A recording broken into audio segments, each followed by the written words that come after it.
എണ്ണ എടുത്തത് നല്ല ചൂടായി. എണ്ണ ചൂടായി. ഞാൻ കടുക് ഇടുകയാണ്. ഇനി അതൊന്നും പൊട്ടട്ടെ. ഒരു നുള്ളി ശേഷം ഉലുവ.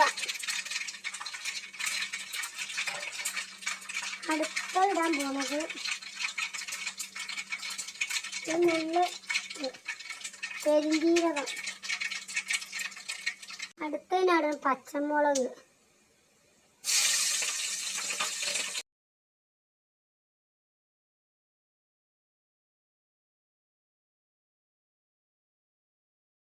അടുത്തിടാൻ പോണത് ഇഞ്ചി.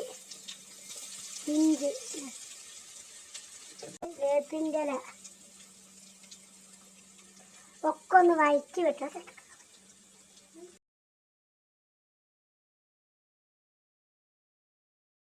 ഒരു നുള്ളല്ല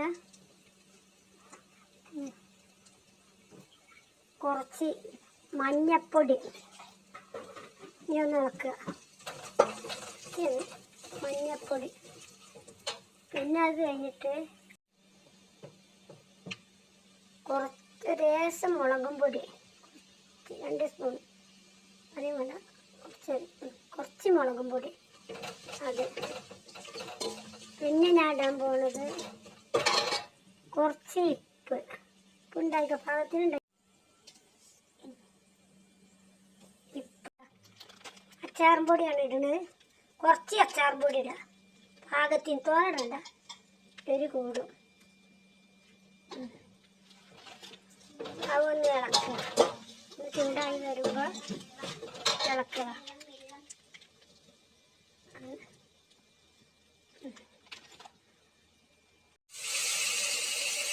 സുർക്ക. സുർക്കയിലിങ്ങനെ വന്നത് കാണും. സുർക്ക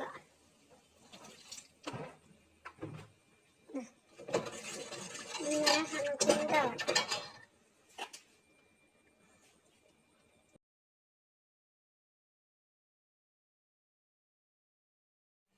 കുറച്ച് ഉലുവ, അധികം ഉലുവ നല്ലവണ്ണം പൊട്ടിയിട്ട് വറുത്തിട്ട് ഇതിൽക്കിടാം. ഉലുവ കടുക് വറുത്ത് പൊടിച്ചിടാം. എനിക്ക് 2 ഉണക്കമുളക് ഇടുന്നുണ്ട്. ഉണക്കമുളക് ഒറ്റമുളക് അതിടുക. അതാണ്ട് അത് മറ്റേ ഇതിൽക്കൊണ്ടിടുക. ഉണക്കമുളക് ഇതാക്കിയതാണ് ഇടാൻ പോകുന്നത്. ഇനി അതിലേക്ക് ശരിയായി അതയക്കുക. ഇനി അത് ഇതും കൂടി ഇളക്കിയിട്ട് ഉലുവ പൊടിച്ചതിൽക്കിടുന്നുണ്ട്. ഉലുവ പൊടിച്ചതട്ടാ. നന്നായി ഇളക്കുക. പോരെങ്കിൽ ഇനി സുർക്ക നമുക്ക് ഒഴിച്ചെടുക്കാം. അപ്പം ഞാൻ ഇട്ടുകണ സുർക്ക പോരെങ്കിൽ ഒഴിച്ച് കൊടുക്കണം കേട്ടോ. സുർക്കൻ്റെ പോരായി ഉണ്ടെങ്കിൽ ഇത് ഇട്ട് കൊടുക്കണം, അല്ലെങ്കിലോ അച്ചാർ നന്നാവില്ല.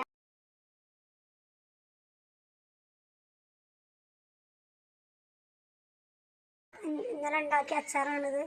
ഒരു കുപ്പിയിലേക്ക് ഒരു കുപ്പി.